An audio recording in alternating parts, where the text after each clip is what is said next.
Hey, it's been a minute since we looked at an issue of Cyberforce, so let's get back into that. This covered by Joe Chiodo, the colorist.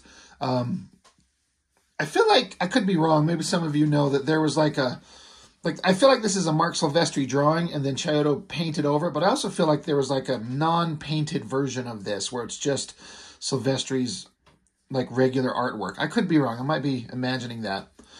But, I mean, I think it's well done, but the painted covers are not my favorites. It's fine. It's cool. But, I don't know. It doesn't excite me that much.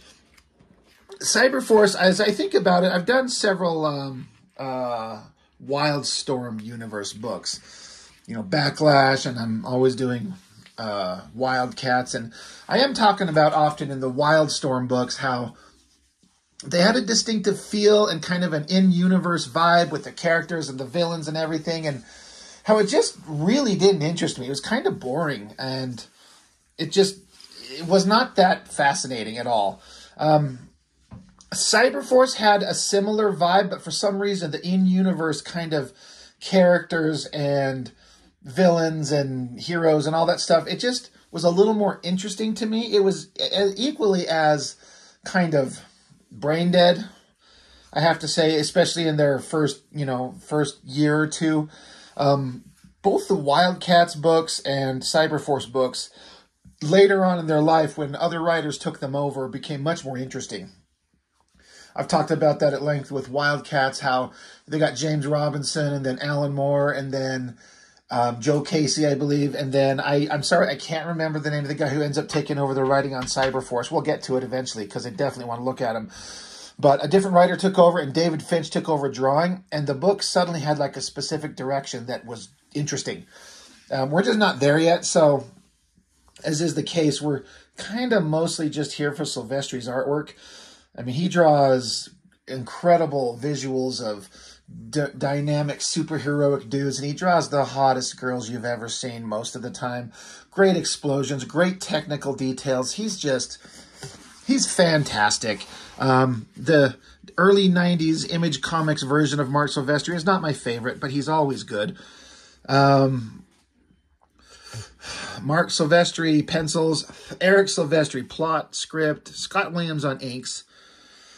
But then down here you have background assist. As far as the pencils, Walter McDaniel, Billy Tan, David Finch, Rich Johnson, Brandon Peterson, Joe Benitez.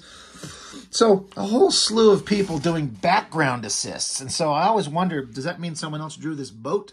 So these are definitely Silvestri faces. But where do those background assists come in? And then ink assists. I mean, you got Scott Williams doing inks, but then you've got JD, John Ty, Rich Johnson on ink assists. A lot of people helping out, and I've brought that up a lot before, how Silvestri will draw a book, and that's why I want to pick it up, but then eventually he'll have other artists drawing backgrounds, and then other artists drawing most of the pages, and then eventually other artists are drawing the entire book, and I'm like, I want Silvestri's work. Anyway, the story was that some members of the team, Impact, Velocity, Chip, this guy's name, Timmy, the robot, they were on a boat on like a cruise to go investigate, not a cruise, but they're just on a boat traveling to go investigate something, which is funny because the most recent issues of Wildcats, several members of the team were on a boat taken, I think they were going on a vacation. They got sucked into a vortex to go see some other, got sucked up into a battle with some other villain. So they're kind of doing the same thing. I don't know if the time frames exactly line up. I mean, it's got to be close, but the Cyberforce team and the Wildcats team, all on boats, all getting attacked, all getting sucked up into another battle from some other monsters. Now, for as much as I like Silvestri's work, a lot of his villains, like all these guys need to have like faceless, dork, nobody villains for the heroes to beat the shit out of. And while it's understandable, like you want to have somebody that they can fight and kick the shit out of, but it's also becomes a matter of the tension evaporates because you don't care. I don't care who these bad guys are. It's not scary. I mean, none of it's scary in real life, but when you read a story and you've read the buildup of the characters and a battle happens and the tension has been built up and all your ducks are in a row before you can finally pay off something, that's when you're like, oh man, this final conflict is so awesome. But when it's just a bunch of pointless mechas. Who cares? You know, it's visually interesting. You know, Liefeld does the same thing. He's always got faceless, pointless, nameless, dork, nobody bad guys that the heroes are beating the shit out of. So I can't really, you know, I'm not trying to be hypocritical, but it's just, Silvestri's is more interesting because he's a much better artist, but it's still kind of pointless. I don't care for this big giant shot too much. I mean, it's fine. I liked this shot of Impact, like hunkering over and getting ready to do some battle, and then he dives in the way, like there's some like civilians, and he's like throwing his big ass body in the way of some bullets to protect him. That's pretty damn neat. You know, I think that looks really good. And then we got Velocity. I kind of going on in the last issue how I believe she's supposed to be a teenager, but there's a little bit of uncomfortableness in my grown ass self. Like she's a teenager, and we're really like sexualizing her with her like bikini body and butt shots. There's a lot of booty shots. We're going to count up booty shots in this book. That being said, she's going to take out a giant robot. It's Cyberdata's latest achievement, the Cyberdata 2000 Maximum Security Droid. A very mean machine with its eyes on a prize, the young cybernetically enhanced high-speed mutant known as Velocity. Okay. Then she grabs a fire hose and she takes off super fast. This is interesting how she's there and then she's gone, and then this machine shoots bullets at her, so bullets are bouncing around. She goes flying at it, booty shot, but she wraps the fire hose around his feet, doing like a Luke Skywalker, you know, the giant Empire Strikes Back Snowwalker machine thing. She ties up its feet, and then it's off balance and falls into the water. The kind of speed effect is cool. I like the multiple hands here showing tying up his feet there. This figure drawing of her running, I like especially like the body, the upper body, the legs, hips, just like the twisting of the figure. I think that looks neat. Silvestri knows how to draw figures, but, you know, he's always finding himself compelled to draw them booty shots, and it's not the worst thing in the world, I guess. Pointless robot, though. And then we go back to, we're catching up with Ballistic, who I think is like, she's going to run into Stryker, the three-armed, long-haired, one-eyed Cyberforce Cable clone. She's going to run into him, but I don't know if she's intentionally trying to track him down. But, you know, she's going through the jungles of northern Guatemala, and she's with some dork in a Jeep, and then this jet thing shows up. Now, it's a really weird-looking jet, but I can't help but kind of dig the design, like this cockpit and the guy just sitting in that big glass dome, and then all this technological gear shit hanging out of the jet. Completely the opposite of aerodynamic, but it's completely awesome as far as just a visual thing. Oh, booty shot. If a girl jumps, her ass is sticking in the air. Kind of dig this figure shot right there. This was an interesting component to this book. So, thing about Ballistic, she's got a robotic arm and a robotic eye. So she's Girl Cable. You know, we got Guy Cable, Stryker, and we got Girl Cable here. But she, like, her whole deal, whether it's a mutant power or not, I can't remember, but she never misses if she aims at something. She's got the bullseye target, you know, the power from like Bullseye from Daredevil. Whatever she shoots at, she never misses, is her whole gig. So in this thing, she picks up this little, like a nut from like a nut and bolt. There's just a nut on the ground. She picks it up with the robotic arm, takes a second, pauses for a second, and just throws it. See the hand of the pilot of this thing with his finger on the trigger, but the nut goes through the glass, bing, right through his brains, kills him. So she didn't even have to shoot him. She just throws a piece of metal at him. Now, it makes sense because she's got the robotic arm and the power of, like, perfect targeting. Another interesting design element about this jet thing I was talking about, how it's, like, got 4 stages, but, like, the 2 outside things are the engines, and then one of the inside sections is the cockpit, and then the second section to it is like the weapons pod. It's a very odd, unbalanced design, so it feels very much like some shit you'd see on Star Wars, you know, and I like that. It's an interesting design. But anyway, I thought this scene was really cool, like making Ballistic do something interesting besides, you know, using a gun. She just picks up a piece of metal and throws it. Oh, booty shot. Right there. That's like 3 booty shots, and we're like 4 pages, 5 pages into the comic or something. So it goes on. We're back with Velocity, and I guess the X-Men show up. Oh, wait, I'm sorry. I mean, the Cyberforce jet shows up. You got Cyblade. You got Heatwave. God, I forget Dork Leader's name. This is an interesting kind of choice to have Cyblade, like, staring aimlessly out the side of the page. I get she's, like, probably looking at the cockpit. You know, you're piloting the thing. You're looking around.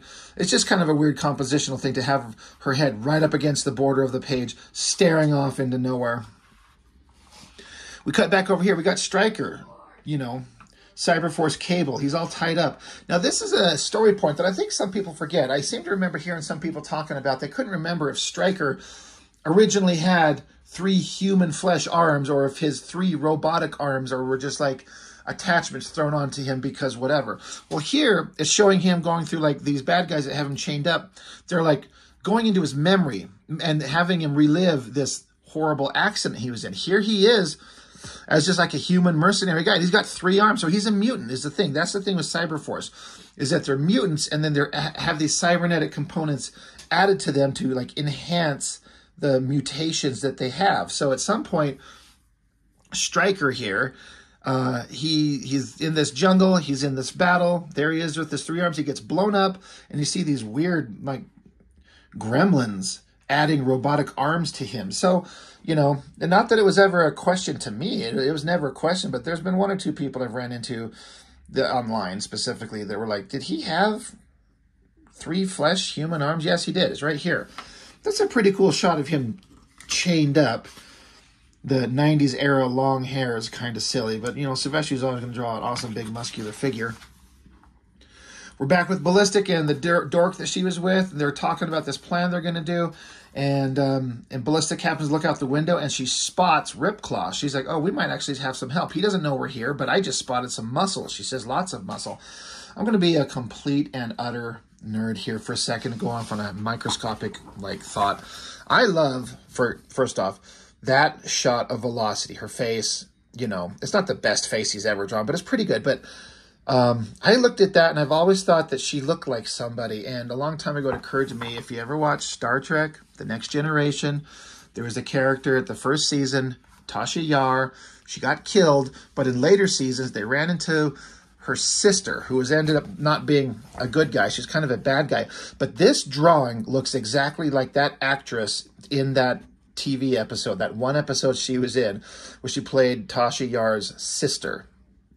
And I just look at that and I'm like, oh, that's what that looks like. Who cares? I know, I see it and I want to point it out. It's my channel, damn it, I can do what I want. But Ballistic and whoever dork is that she's with, they're looking. You know, I like the trope in comics where anywhere anybody's at, there's always a high enough ceiling and a ledge for someone to crawl up on and so covertly observe, looking down upon everybody. Ripclaw's down here talking to people. Tanks show up. Ripclaw gets an angry look. They shoot. The tank shoots at them. Giant explosion. It looks like her buddy's going to die. Oh, ass shot. What was that, 4? She's pissed off. We cut back to another scene. We got off in the Guatemalan jungle. There's, at least I think that's where they're at. I can't keep track. But it's just another faceless, stupid, pointless villain. Like, how many villains, if you go through all these books, go through all the Liefeld Extreme Studios books, all the Jim Lee Wildstorm, all the Silvestri, you know, there's a villain and they just kind of give him what they think is a cool design. He's standing around trying to look awesome, and they're not. They're never interesting. The only guy who ever had multitudes of villains that paid off almost every time on some fashion is Eric Larson in Savage Dragon. He would not mess around. Even if it was like a throwaway dork that showed up for one scene and he's killed in the next panel, then it kind of makes a joke of the whole thing, and it works. But we're supposed to get this vibe that he's supposed to be some incredible bad guy. And who cares? The Killjoy, she's been redesigned. Silvestri did this redesign on her, and he's going to keep like the sexy figure, like golden metallic robotic legs and shit, but she's got the scary skull face and the longest ponytail you've ever seen in your life. So, you know, typical bad guys. All right, we're not scared of them. There's no drama. Anyway, here comes a Cyberforce jet. Cool design. I like these 4 engines on it. I love how I mean, I get it. It's Silvestri. He's known for drawing hot women. We're always going to want to see the hot women. But like in this other panel over here, you got Cyblade, hot up front, looking, you know, sexy as shit. But now it's like they switch places in the cockpit of the jet. We're going to put Cyblade right up front and put those big, giant, chrome-covered titties right up front. Like, look at those things. Because again, this is the '90s, and this is what we wanted, and this is what we got, and I'm sort of fine with it because I'm a simple man. Once you kind of get past the sexy girl and the giant boobs just dead center on the page, staring you in the face, forcing you to look, the cool jet coming down, and then some kind of like anti-aircraft emplacement here with these weird laser setups, and so they're shooting at the jet. So the jet shoots these missiles, and this is an interesting missile thing. It's like glass-tipped dome technological cameras inside. It's a neat design. It's kind of cool. They blow it up, so they're sneaking their way in. We're back with Ballistic and Ripclaw. We got to do the awesome Ripclaw shot. He's got to stand here and crouch there and look awesome. And I guess it is. I mean, it is good. It is cool, but the character is just kind of... it's not that cool. He's not Wolverine. He's certainly not Wolverine. Great shot. Big giant jet. They're all dropping out, riding like flying speeders. Oh, ass shot. I'm here for the ass shots. Even when the dork hero, Heatwave, is dropping out, and he's kind of pointless, it's still a good drawing. And Silvestri does technological shit, the likes of which no one else can. Great splash page, great energy. It's just all there. Back with Ripclaw. He's crawling through things. Again, he's on an elevated ledge. He's crawling through a tunnel like, you know, John McClane in Die Hard. He's looking through a vent, looking down on people. You see his little eyes here. He's looking down on these scientists doing some shit. So he jumps out, and I guess he's going to slaughter the shit out of them all because they're probably all bad guys and deserve it. Here we got Stryker strung up. I like this, how it's like there's a door, and then it's just kicked open by Ballistic. So Guy Cable is saved by Girl Cable. Oh, wait, she gets... something in her mind causes her to fall to the ground. Oh, ass shot. Ass shots everywhere. Got a sexy curve in the back and everything. But bad guy, Mind Game is his name. Did he just appear? I guess? I don't know. She's on the ground. Another awesome shot. Again, Heatwave is the most boring character, but Silvestri makes him look good. I like this flying shot and the way he draws this energy blast coming from his hands. And the impact, he just starts ripping up the floor and making like TV commercial jokes as he kills all these, you know, stupid masked bad guys. That's fine. We're back with Cyberforce Cable. He's still trapped. And Cyberforce Girl Cable, she's on the ground because this Mind Game guy is playing with her. Gives her, so he monologues, right? We all know about that. But he's talking, he's yapping, he's looking evil. Gives Ballistic the opportunity to pull a knife from the sheath in her boot, throw it. I love this shot of the hand and the knife, and she throws it right in his fucking eyeball. And then he runs off like crying. And then Ballistic's like, oh, hey, Guy Cable, Cyberforce Cable, I'm here. More battle going on outside. They're shooting at this temple. I don't know who these people are. The story, who cares? Sideblade's walking through the place. Ripclaw's standing here. Silvestri pulled a Liefeld and threw a bunch of rubble down on the ground to hide his feet. But it makes sense if you're standing in a bunch of rubble, but, you know, can't be hypocrites. Got to call it a... Oh, ass shot. And then we think we're winning, but then right there, Killjoy shows up again in that awesome redesign. I mean, I'm not going to tell you that I'm not going to pretend like I don't mind it. Again, world's longest ponytail, this golden metallic body, and Silvestri drawing the sexy-ass bodies that he does, the hips. They all gotta have like thong underwear, even if they're just all robot. They still gotta have thong underwear on them because that's how this goes. And then missiles are coming down, blow up the temple that they're in, and then the end of the story. So whatever the hell is going on. And we're just here for the artwork. We're supposed to be super excited for Silvestri and Claremont to reunite in Cyberforce, because Claremont came back to do a story in Wildcats, and then he did a story with Silvestri. With the Huntsman, I believe, is Claremont's character. We'll be getting into those definitely. Ripclaw resin statue, that's pretty cool. Touting out the first Image toys, they're these Cyberforce figures, and I think they were those rubber pieces of shit, look like dog toys. I think, I could be wrong. Letters pages. Wildstar, we're gonna look at that. The Homage Studios Talent Search, I entered that. It was terrible.